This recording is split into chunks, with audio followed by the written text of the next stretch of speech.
کے اندر آپ واضح دیکھیں گے اللہ پاک نے فرمایا نماز فلاں نیک کام کرو، فلاں علاقے کو اس کا فائدہ ہے، شریعت اور اسلام کو اس کا فائدہ ہے، مسلمان امت کو اس کا فائدہ ہے۔ تو جس کام کے اندر بھی خیر ہے، الف لام اللہ پاک نے خیر کے اوپر داخل کیا ہوا ہے، استغراق اور جنسیت کے لیے ہے، تمام افراد خیر کو شامل ہے۔ وَفْعَلُوا الْخَيْرَ، خیر کا ہر کام میں اللہ تمہیں حکم دیتا ہوں، کرتے چلے جاؤ۔ اتنے دلائل حضرت امیر المومنین عمر رضی اللہ عنہ نے سیدنا صدیق اکبر رضی اللہ عنہ کے سامنے اس اصول کے اوپر اتنی بڑی بڑی اہل بیت اطہار کی صاحب علم و دانش، صحابہ کرام مہاجرین و انصار کی صاحب علم و دانش ہستیوں کے سامنے اتنے دلائل قائم کر دیے کہ سیدنا صدیق اکبر فرماتے ہیں یراجعونی، بار بار اتنی مراجعات اور دلائل میرے اوپر حضرت عمر نے واضح کر دیے کہ میں حضرت عمر کے موقع پر آ گیا۔ اب حتی شرح اللہ صدری لما شرح اللہ صدر عمر، جس اصول اور ضابطے اور کام کے لیے اللہ نے عمر کا سینہ کھولا تھا، اللہ نے مجھے ابو بکر کا سینہ بھی کھول دیا ہے۔ ایک ہوتا ہے کہ ہم کسی کا الزامی جواب سن لیں، کوئی مسکت بات سن لیں اور ہم خاموش ہو جائیں، جیسے حضرت امام مالک علیہ رحمت کے سامنے جب امام مالک کا مثال ہے 179 ہجری میں مدینہ طیبہ میں، امام اعظم ابو حنیفہ نعمان ابن ثابت رضی اللہ عنہ ان سے 29 سال پہلے 150 ہجری میں فوت ہو رہے ہیں عراق میں، جب مدینہ طیبہ میں امام مالک کے سامنے مسجد نبی شریف علیہ صاحب السلام میں خبر پہنچی کہ امام اعظم ابو حنیفہ علیہ رحمت ان کو شہید کر دیا گیا زہر دے کر جو ہے جیل کے اندر بغداد شریف میں، تو حضرت امام اعظم ابو حنیفہ علیہ رحمت کے متعلق آپ دور قدیم کی اسماء الرجال کی اور طبقات حنفیہ کی کتابیں پڑھیں گے اور طبقات فقہا کی، تو آپ کے باقی القابات کے ساتھ آپ کو یہ لقب بھی نظر آئے گا، شہید محبت اہل بیت اطہار۔ سبحان اللہ۔ آج تو ہمارا کوئی فاضل اگر موقع محل ایسا ہو کہ جناب گھنٹہ سوا گھنٹہ صرف اہل بیت اطہار پر گفتگو کر دے اور پیارے صحابہ کرام کا نام نہ لے، تو ہم تو بھائی اس کو فوراً نیم رافضی کے لقب سے ملقب کر دیتے اور نیم رافضی کہنے لگ جاتے ہیں، ہاں جی، جبکہ ہم تو اہل بیت اطہار کے بھی غلام صحابہ ہیں اور ہمیں کسی سے سرٹیفکیٹ لینے کی ضرورت نہیں، لیکن ہم اہل سنت کا اسلوب طریقے جب ہم صدیق اکبر رضی اللہ عنہ کی غلامی کرتے ہیں، سارا 1.5 گھنٹہ آپ کی شان میں بیان، سیدنا عثمان غنی رضی اللہ عنہ کے فضائل آپ پر ہی ہوتے ہیں، اس وقت تو کوئی بھی فاضل نہیں کہتا درمیان میں حضور مولا کائنات کے فضائل بھی بیان کرو، چپ کر کے سنتے ہیں، لیکن جب حضور مولا کائنات کے سراسر فضائل موضوع یہ ہو تو پھر کیوں شدت اختیار کی جاتی ہے کہ نہیں درمیان میں پیارے صحابہ، وہ بھائی ہر بات کا ایک موقع محل ہوتا ہے، موضوع عنوان اس میں بات کی جاتی ہے۔ تو یہ جو آج کل سوء ظنی ہے، مجھے بتائیے حضرت امام اعظم کو کیوں کہا گیا کہ وہ شہید محبت اہل بیت اطہار ہے رضوان اللہ تعالی؟ سبحان اللہ۔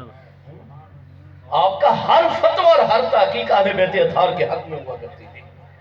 حضرت امام زید الشہید کے حق میں آپ کا فتویٰ جو 120 ہجری میں حشام بن عبد الملک بن مروان نے جن کو شہید کروایا،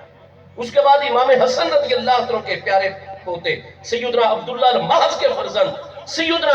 محمد نفس زکیہ، انہوں نے جب خروج کیا حمایت میں فتویٰ امام اعظم ابو حنیفہ کا آیا، جب ان کے بھائی حضرت ابراہیم، یہ حضرت امام حسن رضی اللہ عنہ کے پڑپوتے سیدنا ابراہیم نفس تقیہ جب میدان کے اندر آئے، فتویٰ امام اعظم کا ہمیشہ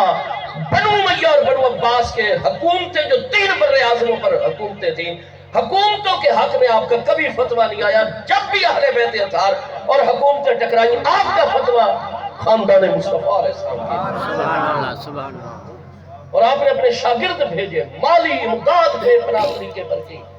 بستیوں میں جاتے بڑھاپے کے باوجود امام اعظم ابو حنیفہ اور لوگوں کو کہتے نکالو تلواریں، اور وقت آ گیا جہاد کا، اور رات دن سفر کرتے بستیوں کے اندر، اور آپ کو پھر پکڑ کر زہر دے کر آپ کو شہید کیا گیا۔ ہمارا ہر دور میں ہماری نمازیں نہیں ہوتی جب تک وہ آلہ ہی نہ پڑھے۔ سبحان اللہ۔ تو ہماری ساری حمایت خاندان مصطفیٰ کریم علیہ السلام کے ساتھ ہے، ہم آل رسول علیہ السلام کے بھی غلام ہیں، اصحاب رسول علیہ السلام کے بھی غلام ہیں۔ الغرض حضرت سیدنا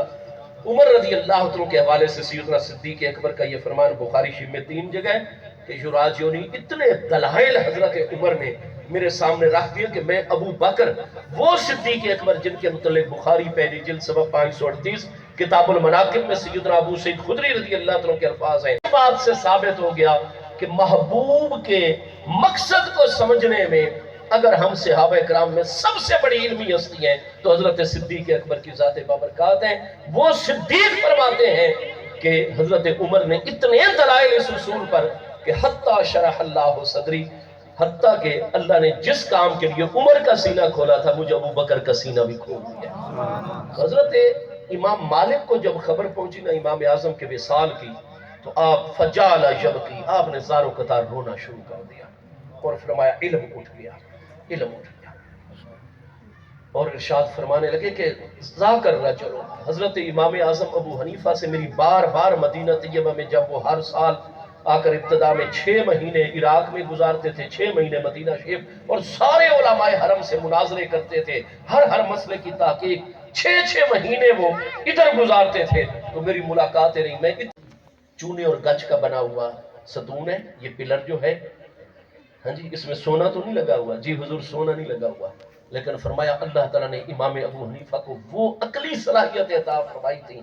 وہ عقلی صلاحیت عطا فرمائی تھی، ہاں جی، کہ اگر وہ یہ دعویٰ ہم سب کے سامنے کر دیتے کہ ہاذا استوانۃ من ذہب، یہ سارا استوانہ اور پلر جو ہے یہ سونے کا بنا ہوا ہے، تو وہ اتنے دلائل ہم پر قائم کر دیتے کہ ہم دیکھ رہے ہوتے کہ یہ چونے اور گچ کا ہے لیکن ہم انکار نہ کر سکتے. دل نہ مانتا لیکن ان کے کسی بھی دلیل کا جواب تو نہ ہوتا ہمارے پاس. اتنی اللہ تعالیٰ نے عقل وافر اور صلاحیتیں دی تھی امام اعظم ابو حنیفہ. تو بعض اوقات ایسا ہوتا ہے کہ ایک معاملہ آپ کا دل نہیں قبول کر رہا ہوتا